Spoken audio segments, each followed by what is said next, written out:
Di na po karon mga idol di sa holding area. Busy kay ko mga guide kay ningabot ng among mga guests na padung na ni morning oras na mga alas 8. So ready na sila kay di na mga guests. So ang among oras karon mas 9 unya pa may. So morning area po na mo karon sa muang tingkapihan, morning tingari may tingkape. Tambayana na mo na ni. So mga kauban ng mga kagaido. So mao ni amo ang boat terminal diri sa Panglao para sa amo ang island hopping. So nindot kay mong tulay. Padung na ko kay ako na ready akong pambot hapit na maabot ang among mga guest. Nagabot nila go na kami para di layan ang guest. This is my guest today. Island hopping kami. Hopefully nga magmalampuso ng amo ang trip karong adlaw. So diya kami karon sa Virgin Island. Among gidrop ang mga guest diri karon kay mag-picture sila kay nindot pa kayo ang sandbar dire. Kay unya ni pati nang tauba di na makita ni sandbar na mo dire. Nakanindot rin dapita. Basta low tide. Nindot yung kita na ng view sa island. With the extension na ng sandbar. Wow. Doon naman sila nanaog mas latanan. So nini gayo na pictura nila nga mong guest daan dire tungod kay nindot kayo ang view sa sandbar karon mga idol. Tanawa. Blue king sky, di kayo init sakto ra gyud. So mo na yung hapit mi una dire kay nindot kay tanan ang sandbar. Mo na makita na to dire nindot yung kay view labi lang makakuha sa picture dire. So mo na yung hapit mi karon. So hopefully mag-enjoy ang among mga guests today. Yeah. Okay mga idol, so di ana pud karon sa unang isda sa most snorkeling karon mga idol. So naa kami karon sa isda o corals nga area. So mga guide, busy na po sila pag-andam sa mga guest kailang mga gamit kahilo na.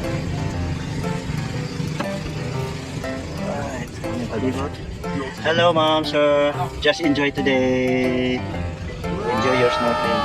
Chiya ko dahil ito mga guest na ako sila diri, prepare sila mga masukuhan, mga fins pa nila. So kalimpyo ang mga guide ako sa mas para salong nila salam sa tubig, clear na daan para komportable gid mga guest. So naghan kami karon dire. Naghan niya mo di ang uban kay langoy na. So makita niyo di mga idol kadaghan sa mga pambot. So busy me every morning diri sa mga isla. So akong bagitang guide Noel.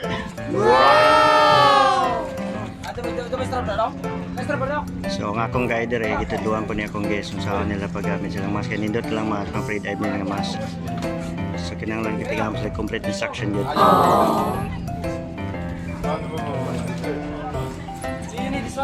Ini akong guide si Longlong.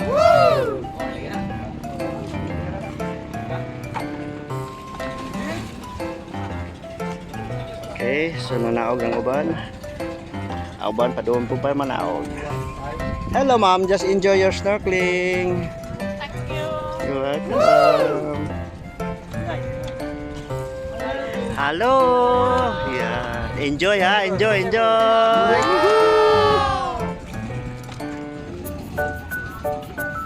So katong una na ko yung ambak guys, gusto siya musamog laom. Parang ituluan siya sa kong guide saon. Sige, go! Ito na.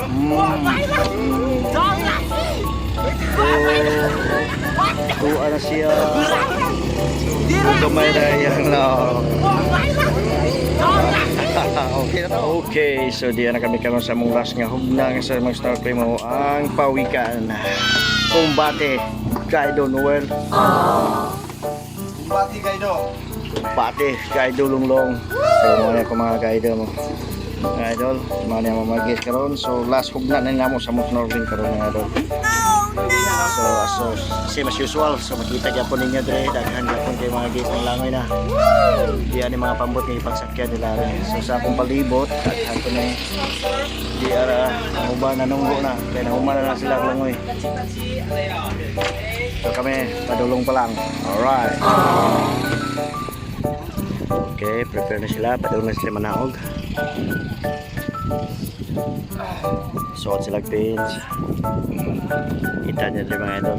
Ang mga ng uban. Ito sa muang turtle spot area. Gitawag din sa Koreano Kobugi. Wow!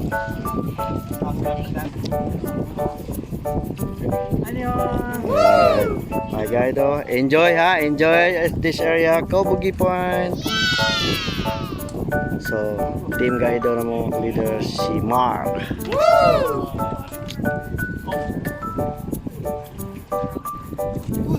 Okay, naog na sila. Enjoy ha, enjoy sa pawikan. First team, naog na.